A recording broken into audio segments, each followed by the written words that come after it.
नमस्कार, मैं हूं रंजीत झा। दिल्ली विधानसभा चुनाव नजदीक है।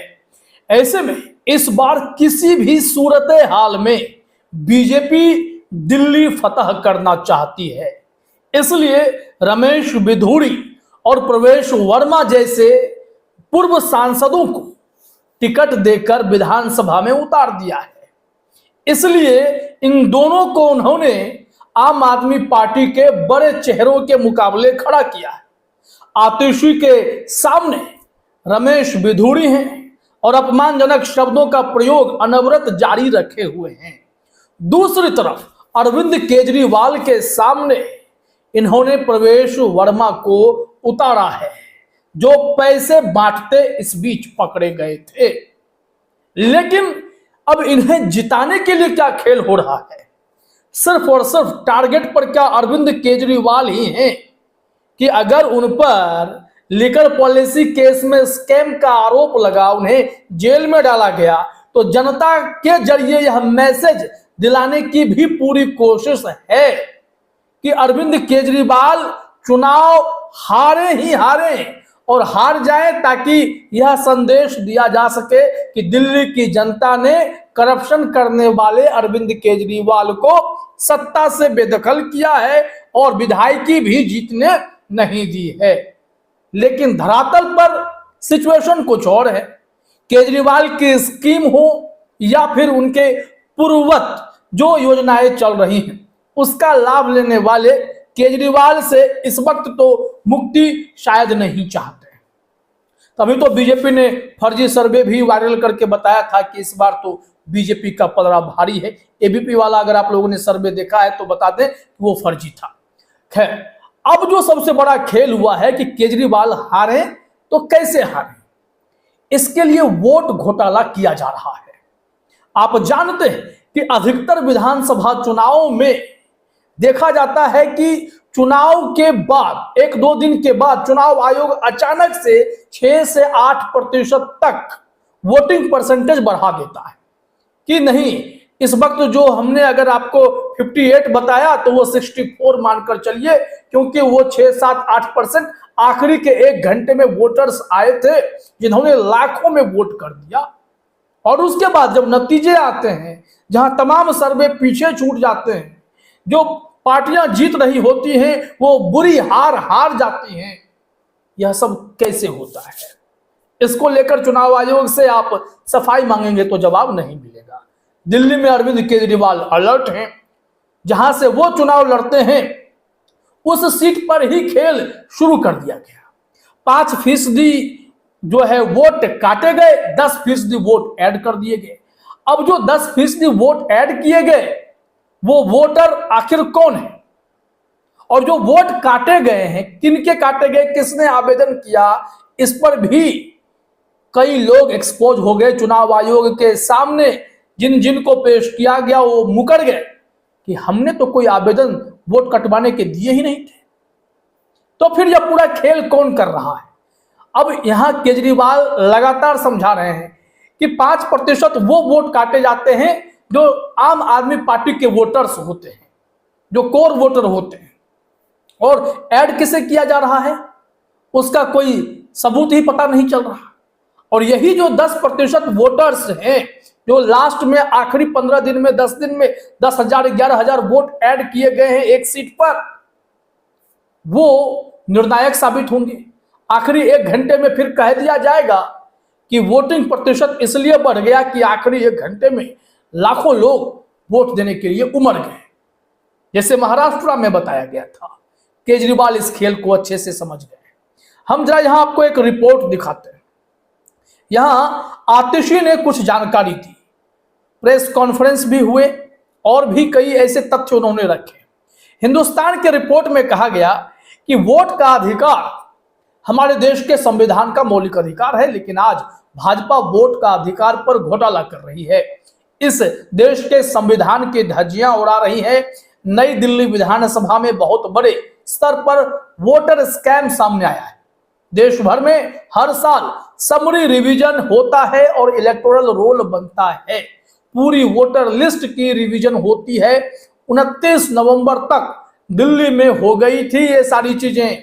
लेकिन अचानक से समरी रिवीजन के बाद चुनाव आयोग फिर से कुछ मौका देता है और वो मौका मिलते ही अचानक से वोटरों की संख्या में इजाफा हो जाता है। वोटर समरी रिवीजन के बाद अचानक नई दिल्ली में हजारों आवेदन वोट हटाने के आवेदन आ गए। दूसरी तरफ हजारों आवेदन नए वोटर जोड़ने के भी आ गए। आतिशी ने हैरानी जताई। केजरीवाल कई दफे प्रेस कॉन्फ्रेंस करके सारी बातें बता दिए हैं।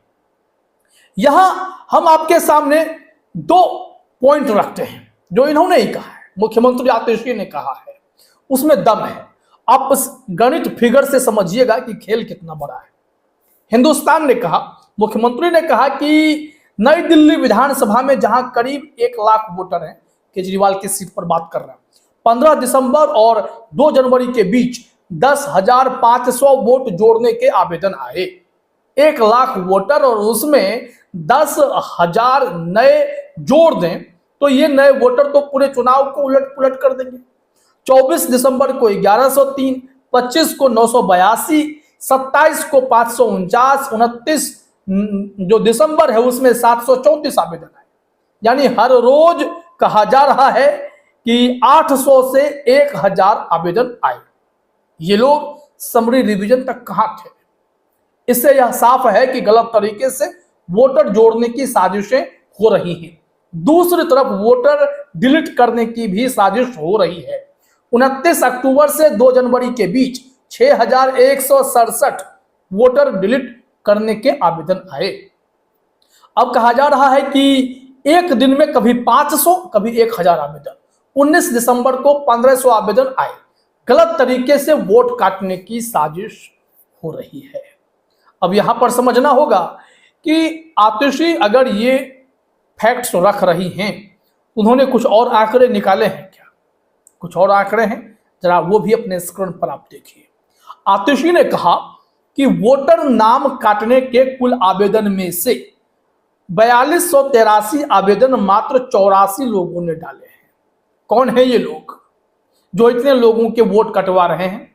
इन लोगों को चुनाव आयोग के लोग नहीं तलाश पाए, बूथ केवल ऑफिसर नहीं ढूंढ पाया।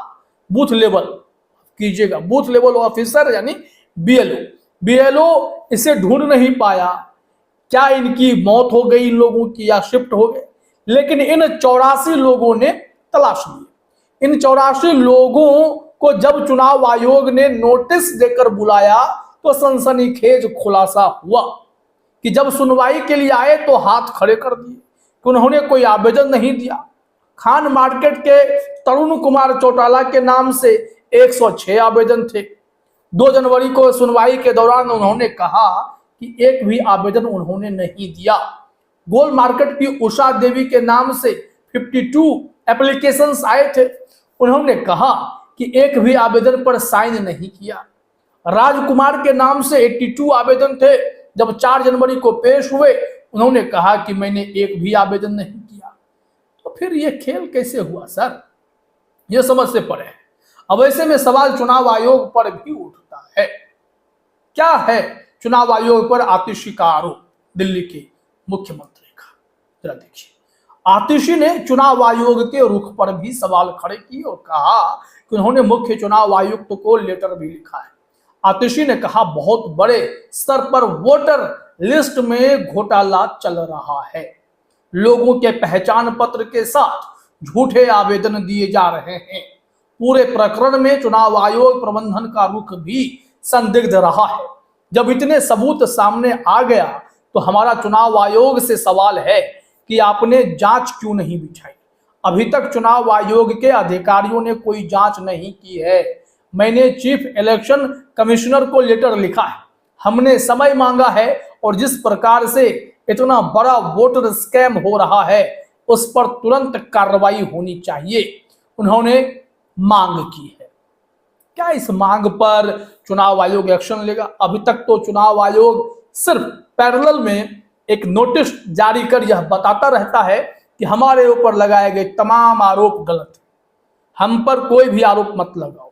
महाराष्ट्र में हार गए हो, हार स्वीकार कर लो। हरियाणा हार गए, हार स्वीकार कर लो। दिल्ली भी हारोगे, स्वीकार कर लो। केजरीवाल भी हार जाए, स्वीकार कर लो। आतिशी हार जाए, स्वीकार कर लो। बेसिकली चुनाव आयोग इस मुद्रा में है। तो देखना होगा कि केजरीवाल क्या अपनी मेहनत से इन लोगों का पर्दाफाश कर चुनाव जीतने में सफल होंगे, या फिर ऐसे ही गुणा गणित बिठाकर आपको रमेश बिधूड़ी और प्रवेश वर्मा की जीत दिखाई पड़ेगी। देखना होगा क्या खेल होने वाला है। फिलहाल इस वीडियो में इतना ही। आप तमाम साथियों का हमसे जुड़ने के लिए बहुत बहुत धन्यवाद।